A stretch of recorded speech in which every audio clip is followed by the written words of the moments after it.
Welcome to our corner. Okay, we're gonna have a good time today. We're gonna chop it up with the family.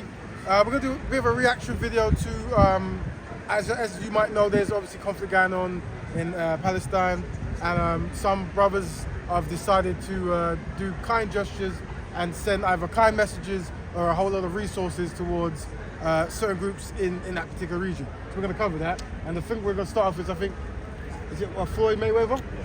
So I think Floyd Mayweather actually sent a plane full of, I think they say, goods and supplies towards Israel, and we're going to unpack that. We're going to unpack that, right? So anyone will jump in, feel free. I'm actually going to go to... There we go. Oh, he actually put the post out. He sent this out. So he's got this. So let's talk for the cameras so you know. So All right, cool. So Floyd Mayweather put a post out on his Instagram in support of Israel in this climate that we have right now. And one of the gestures that he did was he sent a private jet with goods and stuff over to the, what would you call them? Israelis. Yeah. To the Israelis. Yeah. And he's been getting a lot of backlash online. Yeah. A whole heap of backlash. All in these comment sections, a lot of Palestinians and obviously people that follow the faith of Islam have been saying bad things about him, saying, how could you back this group? How could you do this? What about in history? Look what happened in slavery. That whole slavery thing's been mentioned. We're no longer following you. You're a sellout. He's been getting all the names under the sun. And this is a discussion that we need to have because it goes into a bigger discussion what the brothers we're going to discuss today. Okay. Now, me looking at that, now, Floyd Mayweather, middleweight boxer, made a lot of money. The most money, yeah. Been into business. To the point that it says middle name. To the point where it says middle name. Now, what he did, the first question I want to ask, even to you brothers, do we feel like the gesture, let's talk about the gesture because this is the main thing that obviously people are getting upset about. The gesture of sending a private plane to the Israelis. What's your guys' take just on that? I want to know if Floyd Mayweather has ever sent a private jet to Haiti or Congo or Nigeria. Yeah? Okay. That's what I want to know first and foremost. Yes. At the same time, I think it's a lack of. He obviously doesn't know history because Palestine is one of the biggest and most publicized humanitarian crises in the last 50 years. Yeah. It's not the biggest in the sense of there are people for example, more people died in Rwanda, for example, 100%. Or Congo. There are atrocities that have gone on a bigger scale, but as far as publicity, yeah, I don't know of a one whereby it's got as consistent a high profile, and in recent years a lot of sympathy has been growing in the Western world for the Palestinian cause, which is why he's getting so much of the backlash. Yeah? Israel don't need Floyd Mayweather's resources. No. As far as wealth is concerned, 100%. That's a good point. Mayweather's rich. He ain't nothing in comparison to Israel. Yeah, they don't need his resources like that. Yeah. And within the context of the Palestine-Israeli conflict, the resource differential weighs heavily on the Israeli side. Yes. Like it's not even a competition. Yeah. Yeah, do you know what I'm saying? So Israel is not lacking for resources in this conflict. They're a nuclear power against a people that don't even have a state, yeah, to speak of. So I'm not sure. So basically, you're saying you're not sure what his ulterior motive is, because this is the thing that I don't think he has an ulterior motive. He's an American, back in the American line. America is Israel's #1 ally, and so to demonstrate your allegiance to America, you have to pledge allegiance to Israel. Okay. So do you think? This is the thing. Do you think? So you think he's pledging his allegiance to America first and Israel? Because me, I think it's probably the other way around. I think it's him pledging his allegiance to Israel because he knows the hold Israel has on America. example. Why'd you say that? Why'd you say that? Because now, when we look at, you take America for instance, the banking system. Banking system, we know which people are head of most of these I'm banks. gonna disagree with you. I not to say that you're completely wrong, but I don't put it on one section of Europeans. I think Europeans in general control the banking sector, and those people are just a segment of that whole agenda, right? You've got people from Europe in general, and then you've got those who are a part of those people. Yeah, I think that to the extent that Israel exists, they would not exist without America, and so I get the dynamics in terms of, you know, people want to question and debate which one is the central power, America or Israel. To me, they're allies. Yeah, I don't necessarily think that. Well, apart from the fact that America is the dominant superpower in the world, yeah, I think that Israel's status and its protection is based heavily upon its allegiances to America. Yeah, you know, Israel wouldn't be a nuclear power if it wasn't for America. It wouldn't have the military that it has without America. It wouldn't have the intelligence agency that it has, which is said to be the most sophisticated in the world, without America. Yeah. So in that dynamic, I have to, you know. Would you say it's okay now? When you say without America, who in particular are you saying? Because who are we saying gave them or gave the Israelis their nuclear power or their wealth? Like where are we saying that comes from? Quickly, I want to get back on the point of black people, allies. Yeah. You know, Yes. them ones. Quite a second. I was going to say. Yeah. So Quick one. What was it? Black people don't have no allies. Yeah. Go on. Don't you? Yeah, so we'll come back to that at some point. But what we're saying is these black people, we feel, put the needs of non-black people before black people, and I guess we're kind of using that as an example, or maybe that could be the case, right? 100%. Right. And if that's the case, why are we doing it? And is there a way we can remedy that? Or does it need remedy? Is that the way to be? Is that the way to be? Is there a benefit? It's obvious that we do. Yeah. Okay. It's not only do we have Floyd Mayweather sending however much resources to Israel, the current is it Defense Secretary of the United States of America at the moment is a black man. The current head of AFRICOM, America's High Command in Africa, is a black man. Yeah, right. And they've all come out recently, you know, pledging unconditional love and support and dedication to the state of Israel, again as a part of their allegiance to the American states and the American government.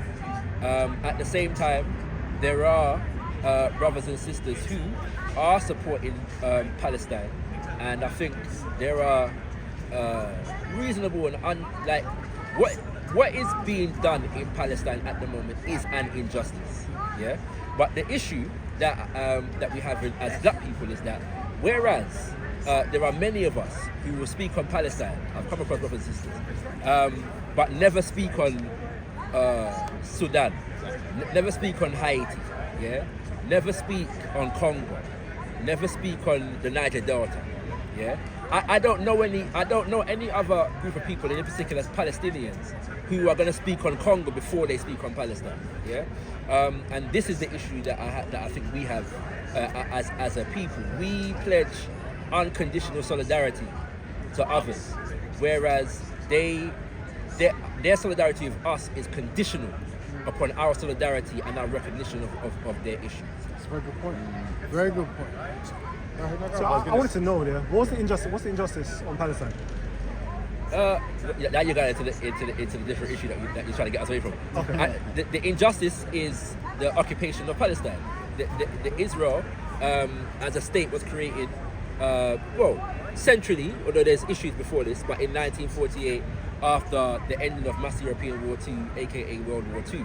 The fact of the matter is that there are people living there, and a mass displacement of those people had to occur for the state of Israel to exist. Yeah, and so there are settlements, and in particular, as far as Gaza is concerned, the people there are trapped behind the wall of the Israeli state, as well as the sea, and I think they share a border, partially at least, with Egypt. Yeah, and so it's considered to be the largest open air prison in the world as it stands. 2 million people live there, and so and everything that they get in that nation is controlled. Their food, their electricity, and so on and so forth by Israel.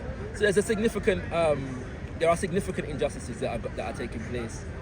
Continued displacements, killings, and so on and so forth. And what happens is, and it's anyway, I don't want to go into all of that, right? But there are many injustices that have taken place in the last 50 to 70 years as far as Israel is concerned and its relationship to Palestine.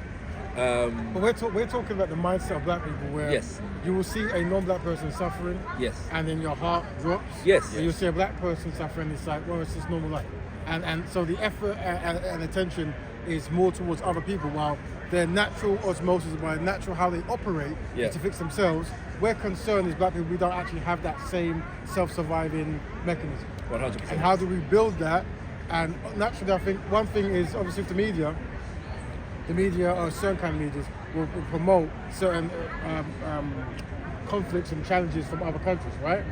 And we might not have our own media in place that's actually highlighting our own Those things, injustice, I agree. So there has to be a dedication to that kind of concept, right? The other thing for me is that we have to look at it in terms of the black experience everywhere. There are black people in the Arab world. There are black people in Palestine. Yes. Oh. There are black people in Gaza. Yes. And when you get the stories from them, Oh, it's- anti-blackness fully exists Yeah. in the Palestinian and the Arab world, right? Of course. So I think part of it is that we have to look at it from the condition of our people, Yes. wherever we are. It doesn't mean that we can't recognize injustices where they exist. Of course. I would, to a degree, wherever injustices meet the Palestinians as a whole, is going to meet the black people who are a part of that structure. At the same time, outside of that, there are injustices that are being done to those black people within that structure. Well, one of that the we- philosophies that we promote is collectively black people have no friends, right? And that never changes. That never changes. So yes, you could go to any kind of group and you'll see injustice, but in that injustice there'll be a further. Even if you go to Israel, that you'll see the Exactly. Ethiopians and the which is African ridiculous Americans. because there's a significant number of people out here in the UK who are black, who have jumped on the dominant media narrative. So, and on the other side now, are giving unconditional support to Israel, Yeah. right? And are treating this incident as though it began a week ago with what Hamas did in Israel. We're not condoning what Hamas did in Israel, right? There's no basis upon which to condone that. But the thing never began there, so that is the point, right? And so when you see black politicians and media and even social media personalities, yeah, coming out with this, and like I see the Palestinians or people that ally Palestine over here have demonstrated, and there are black people talking about what's wrong with the country, like Britain, as though Britain is a bastion of like moral good in the world. Do you know what I'm saying? That kind of like what's the word? Protesting on behalf of Palestine is somehow an affront to some British values of peace, and you know what I'm saying, and moral good. I don't. It's a mad thing that's going on at the moment. One thing I was going to mention, going back about, especially us, because I've been frustrated with us about black people. I'm going to be honest, especially with the recent events, things that's happened in the past, but obviously recent events like the stabbing that happened with the girl in Croydon, Eliana. Yeah, near to where I live, and there was that big vigil. Everyone came in. Now, the thing with that, I remember I got a call. Someone's asking me, Gabz, are you gonna come down to the vigil? And I was just like, nah, I'm not gonna go down to the vigil. You know why? Because I've seen countless of kids, black kids, being stabbed. Yeah. Yeah. To the point where just a couple of days after her death, a young man was stabbed in Brixton, and his organs were hanging out. And There was not a vigil, but there was a gathering in Brixton. there was a gathering. But what I'm trying This is connected to the black people support thing, isn't it? Yeah. yes, because now the reason why it's kind of frustrating me, especially with us, because there's something broken with us. Like, and this is why it's connected with everything that we're talking about. There's something broken with us because we would want to go and do a vigil, stand, hold candles and do that, but then guess what? the next couple of days, everyone will go back to work and do what they're doing. Nothing is changing. Do you understand? The kids are still out here with knives. We've been speaking about knives. We've created so much things about knives. We've created all these things, but nothing is changed. It's getting worse. It's to the point where younger black kids are getting killed now. It's not even, before it was like kind of like between the ages of 18, 20, and now it's going down to 13, 14, 15, 16. And we're going out, we're having these candlelit stuff, we're chatting, saying this and this, but nothing ain't happening. And another thing I said is I blame it on us. Do you know why? Because during, what time is it at the height when the stabbing was taking place? The years of 2000 and what was it? 2000 and, what would you say? The height of knife crime. 2018. 2018? 18, maybe just a bit 17. before that. Just a bit before that. When we had community support police all on the streets. We had policemen all on the streets. And what was going on? They were stopping and searching everyone. And what happened? This is when we started getting vocal. We started saying, oh, it's racist. Why is it only the black kids that's getting stopped? It's only us that they're giving tickets. It's only us that's doing this. Yeah, but hold on a minute. To the point where we was doing so much complaining, they took them off the streets. They took. Sorry, I just want to finish this. They took them off the streets because I didn't see no community police reports no more. They closed down a few police stations because some of my friends that I know, they lost their jobs. Yeah, and more police, and it was less police patrol. Then guess what happened? The knife crime started rising up again. So let me just add to it. Yeah. In Scotland, they had a knife crime problem, and they reported that as of late, they've drastically taken it down, right? Okay. So whatever strategy they've done in Scotland, we can observe to see if the same one. Just to see, because I think people's complaint was that racism could be used in that process, right? Okay. That's what they were saying. But how would you tie that to black people supporting others before we saw ourselves? Okay. Question though, before you get to that. I don't know of any evidence that correlates with increased police presence, stop and search, and a lessening of knife crime in the black community, or any community for that matter. I don't know if you do know of any evidence that suggests that. Right. So I think that we need to be careful with that dynamic here. I think it's proven, in fact, the opposite, that it tends not to have an impact. Mostly because a high majority of the stop and searches don't reveal any weaponry, or any artifacts of that nature, right? So it's not that stop and search is having a positive impact upon the extent to which black youth commit knife crime. I don't think we can justifiably say that. Okay, now I'll give you my intake on that. Family, I'm gonna have to, but this is a good topic. I don't know if we've Let's continue. Yeah. But these men are gonna continue after you dash, Yes. This is these guys, brother. Man, sorry Come on, for bro. this, Come on, brother. Family. Love, yeah? Remember your words, I was gonna say, I'm Black glad. first, everything, yeah, black first. There you go. Black first. 100%. This is a good topic because I've been waiting to get into this. Now, no. the reason why I would say it's different, especially back in those days, back in the 2007, 2008, 2009, knife crime was about.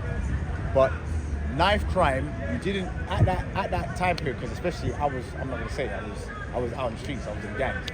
I know that you weren't seeing as much. I'm not saying at all. You weren't seeing as much kids as young as 14, 13, as even 12, 13, 14, 12, 13, 14 carrying knives.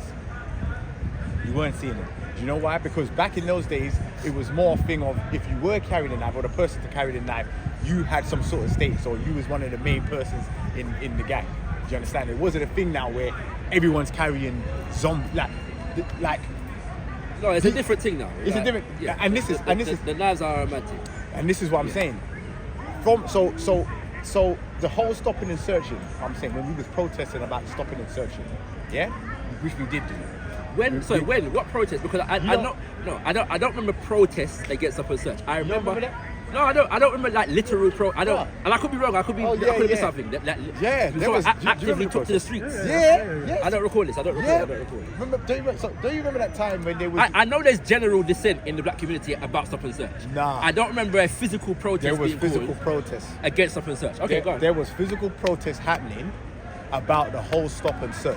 Trust me, because they were claiming that it was based on race, and they were saying that they're only targeting the black kids. It's only the black Or kids. doing this. disproportionately targeting black children. Yes, and that which was is a fact. Yeah, which was at that time. Now, my thing is, I understood, but now that we did that and we got rid of that type of stop and search. Do you think stop and search stopped because of a protest? Though? Partly, yes. Because the reality is, like Partly, inner city yes. areas of every kind, and black community, and those with high proportionality of black people in general, are some of the most highly policed areas in London. Yeah. It hasn't right? stopped. I'm not saying it hasn't. No, stop and search hasn't stopped. I'm saying at the scale it was, how it was being done during those times. Right. I'm saying. But do you know why though? Because it's not proven to be effective.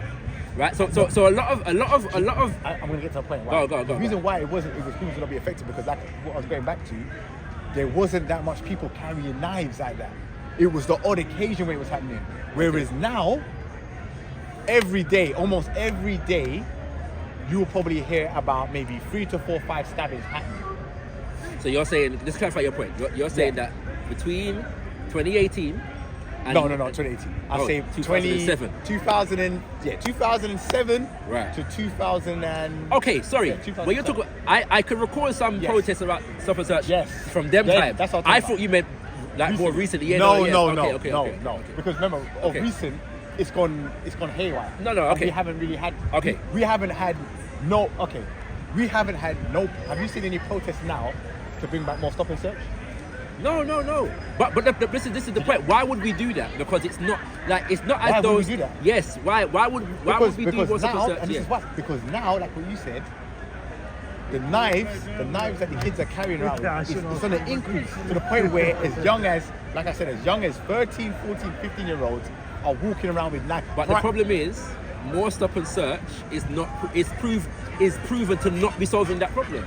There are studies that have been done over decades in this country about the relationship between stop and search and a decrease in knife crime and gun crime, and there is no correlation between those two things. No, but remember, the reason why is because back then, remember, not much people was carrying knives. No, but hear what I'm saying. That's what I'm saying.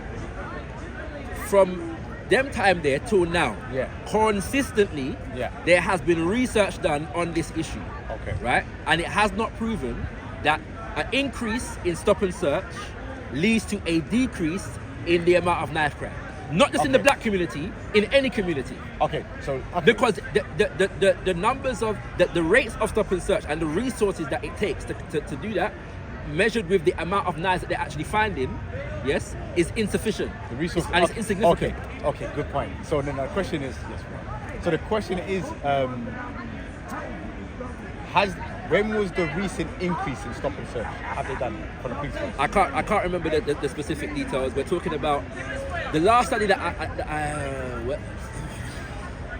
want to say at least a study was done in the last 5 years, but don't quote me on that because it's not fresh in my mind. There was an increase in stop and search. Yes. But and then a decrease, because under the Conservative government, there's been a talk about it like for the last few years. Yes, so, even a couple of years ago, I think it was Suella Braverman that was talking about the need to increase stop and search and so on and so forth. And there was a big debate around it because it was increased at a certain point and then it decreased.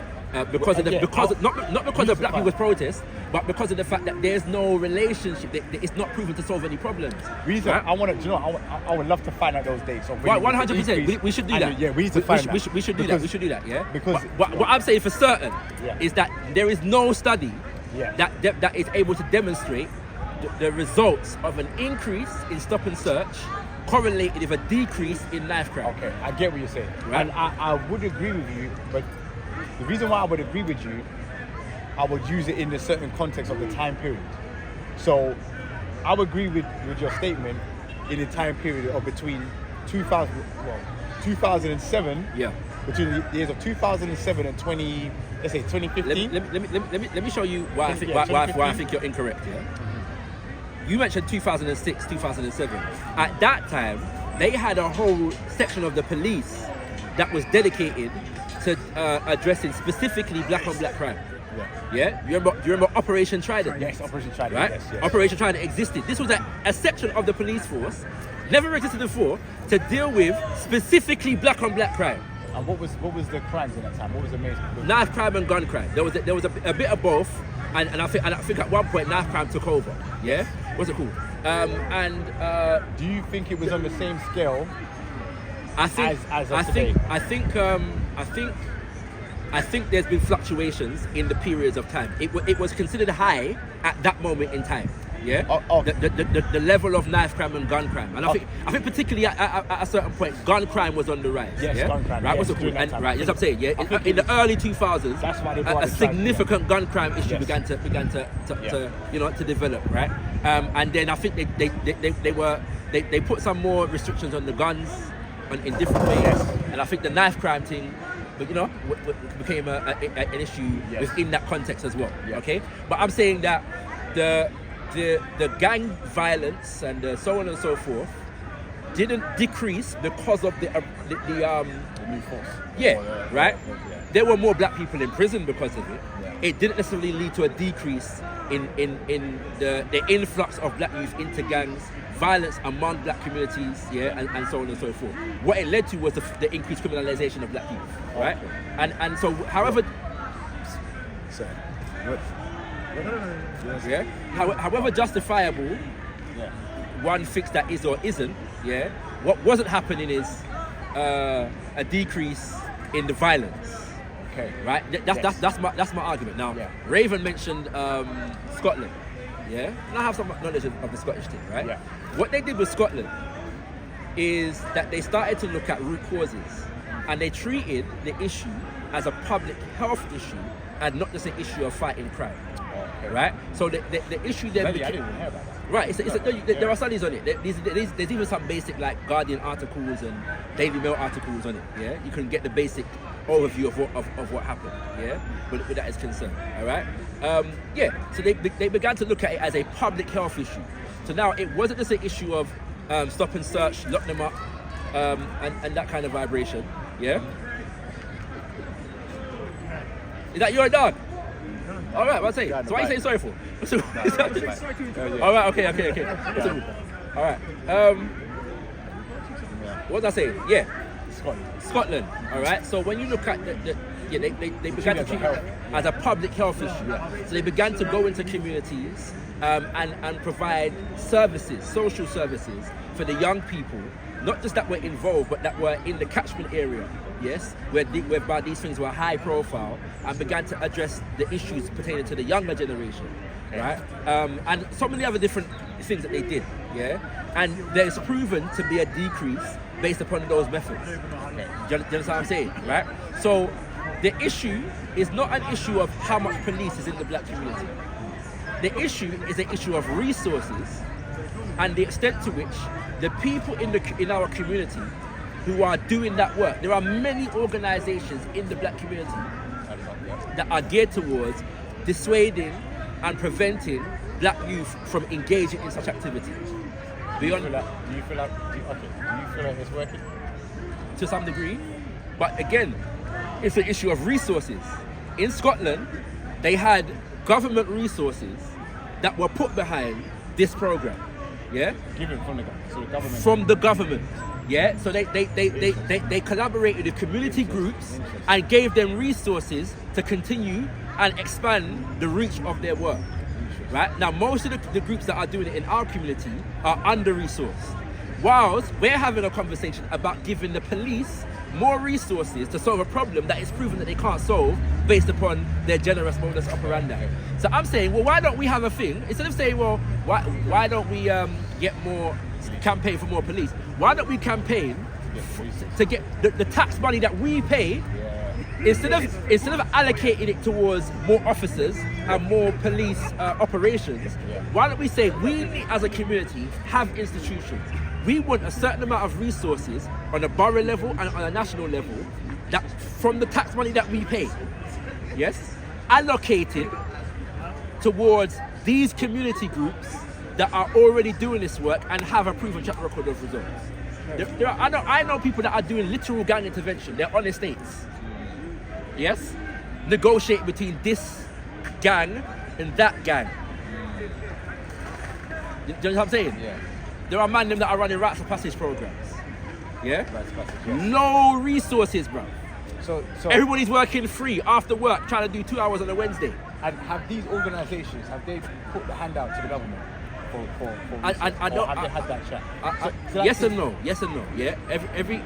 Go. Because that's the thing, because this is a big point that you mentioned, and I know, because I never heard about this whole thing in Scotland. I didn't know that the actual government helped fund. Oh yeah, 100%. And And I there was a believe, decrease. and I believe that there were even some private sector organisations like big money people and companies that also contributed to the thing. Yeah, but essentially it was an institutionalized government agenda to address the problems. And you know there are flaws in everything, right? So we're not suggesting that it's perfect. What we're saying is that it's proven to have results that the stop and search thing doesn't have. It's not proven to have.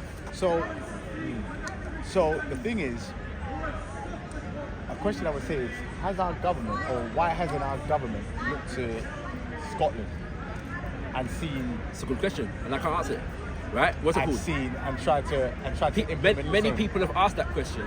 If you look in the public debate sphere around this issue, it's an issue that is brought up many times. The example of Scotland is used many times as an example of what London and England as a whole should be doing on this particular issue. Yeah, And this is but it's not being done. and this is still going to tie into what we're talking about us black people. Do we focus on other people other than ourselves? Because like this issue that we're talking about here is a big thing that's happening right now in our community, and it's affecting the children. This is why this should be taken as a high priority. You don't think black violence in the black community is a high priority issue among black people? Yeah, it is. Right. Yeah, no, I don't think. No, I don't think. Yeah, I don't think we're taking it serious. It's not a big priority. I have to disagree, bro. Like, there are don't few think things it that is. we speak about more than this I don't issue. think it is. Do you know why? From as long as I've been alive, yeah. Now I shouldn't say from as long as from the 90s, let's say, yeah, because that's when this issue really became a serious issue in my humble estimation. All right. There has never black on black violence is one of the most discussed issues in the black community. Disgust. Yes. Disgust. But What issue do we deal with more beyond discussion? This is the point I'm trying to make. So it's not as though that's what I'm saying. We're doing a lot. This is my point. We're doing, and this is why it can't be taken serious. Because if it was serious, why are we talking so much and nothing's happening? If it was put on a level of seriousness, like what we're talking about to do with the way the Palestinians and the Israelis are treating their situation, why are we not treating? I will agree that we have a deficit of organisation among us as black people in relation to addressing a lot of our own problems. Yeah, I would wholeheartedly agree with that. But I'm saying that that's across the board. So we're not any more organised to deal with police brutality and stop and search that we disagree with than we are organised to address the violence in our community. We're not more organised for one than the other. So you're saying we're not organised as a whole, yeah? So the Palestinians, are they more organised than us? I would say that I would say that there's a certain level of organisation that exists. No, let me say this. Let me say it like this. I think that there's a critical mass, that is organised around Palestine, yes? And I think as African people, we are yet to achieve a similar critical mass in relation to our issues. Now, part of the reason for that is because there's a lot more complexity, in a lot of our issues.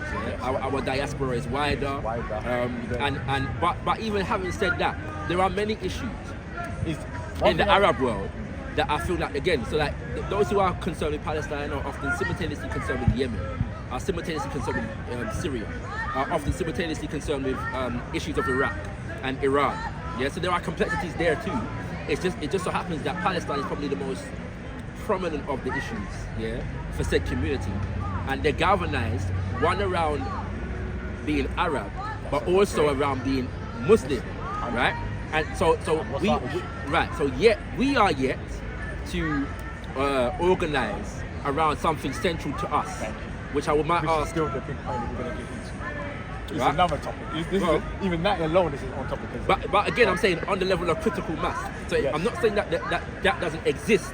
Yes. I'm saying that in order to be effective, there's a level of critical mass that is required. Yes. And I would say that a lot of other communities are more organized than us on that level, even if they are losing battles or there are injustices being committed against them. At least they know who their enemy is and that they have to fight their enemy. No, and also they know who they are. They know that they got their main basis of they know Who they are, yes. Whereas we don't.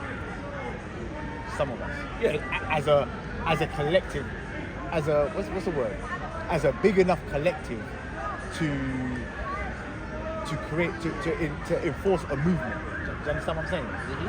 No, I agree. And I think this is why I think our issue, there's so much different issues that intertwine into our whole issue. One, we don't know, like what you said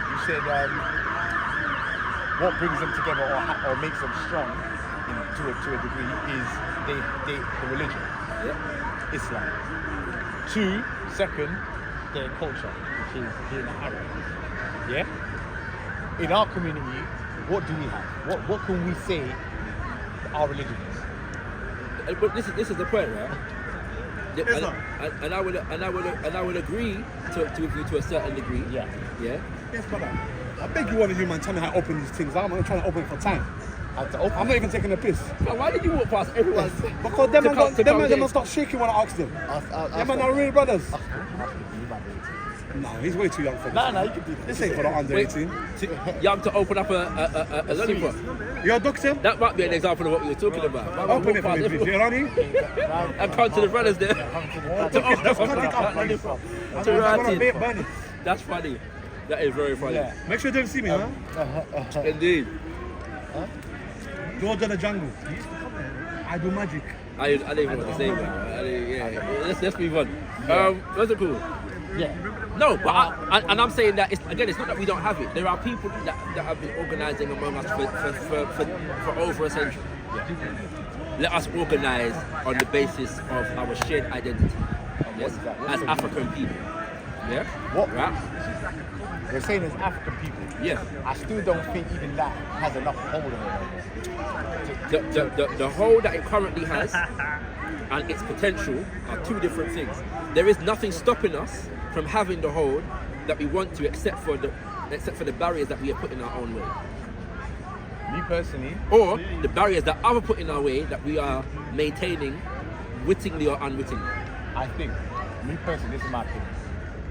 I think us not having our central or known or root spiritual system is definitely key into why No, I might agree with you. why the glue won't come together. Because you know why? Us as a black community, we're a spiritual people. Yeah? Not all of us, I say a majority of us. Either in ancestral Abrahamic religions or just any other practice. But we don't hold anything as our own. There's nothing that we can pinpoint as a collective or big enough collective to say this is literally our thing. It's a process, isn't it? In my humble estimation. And I think once we get to that, knowing at least if a decent amount collective get to the point where they know, okay, this is our spiritual system,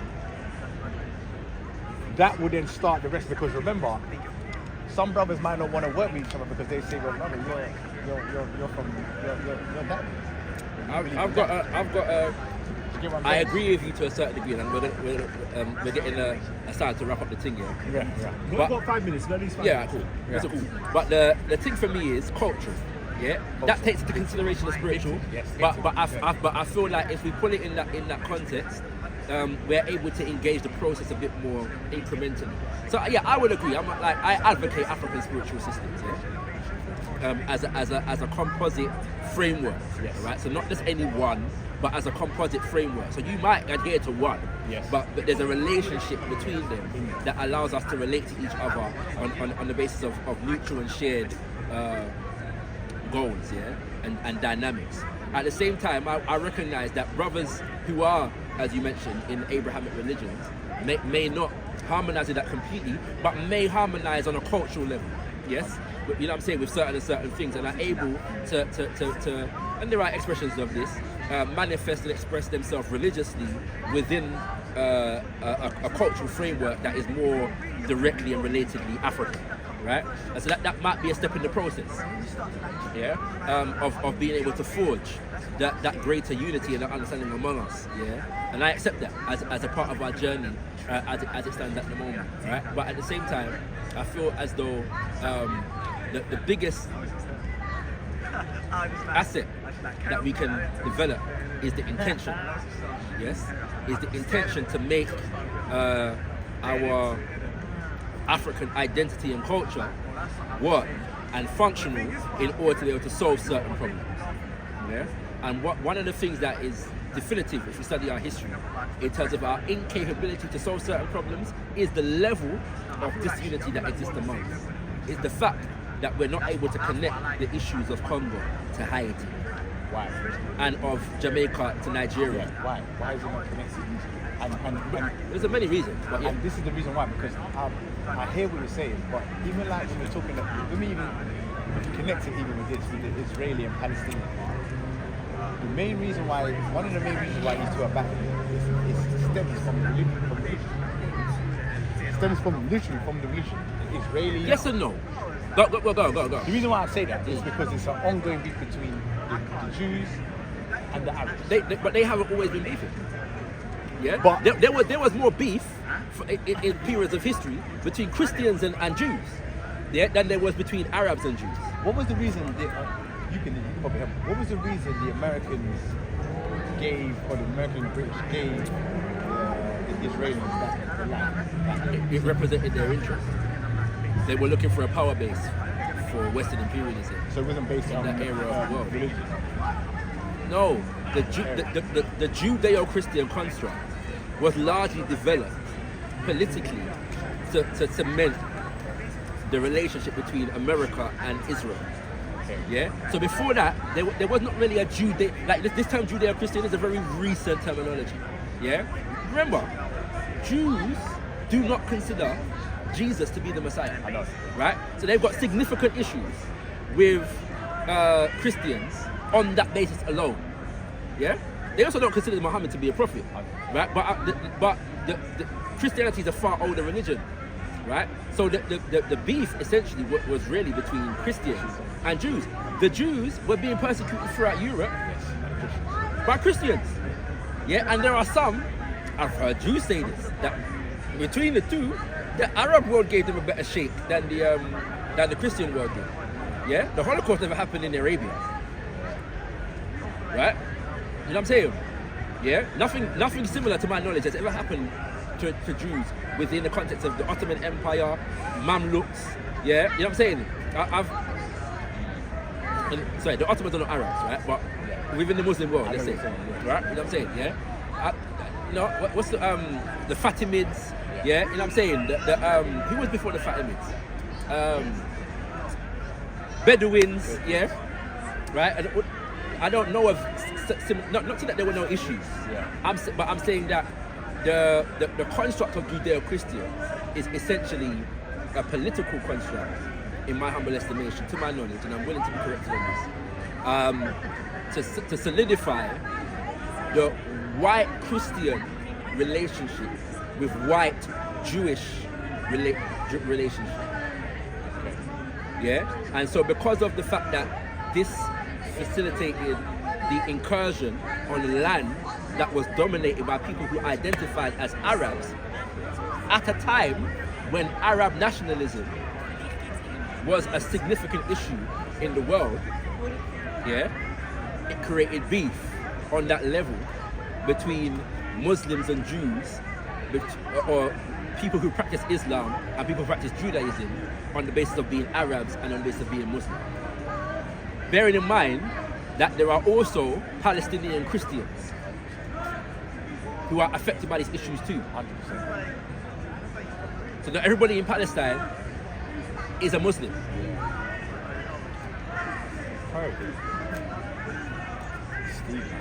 Very deep. Yeah, we're up here? Yeah, we wrap it up there. Good man. conversation, kid. Been good, man. Lovely. Come on, Good man. to see you. Good to see you. Go Long on, time. time. What's this? What's this? Yeah? Yeah? Been good, man. Listen. Hello!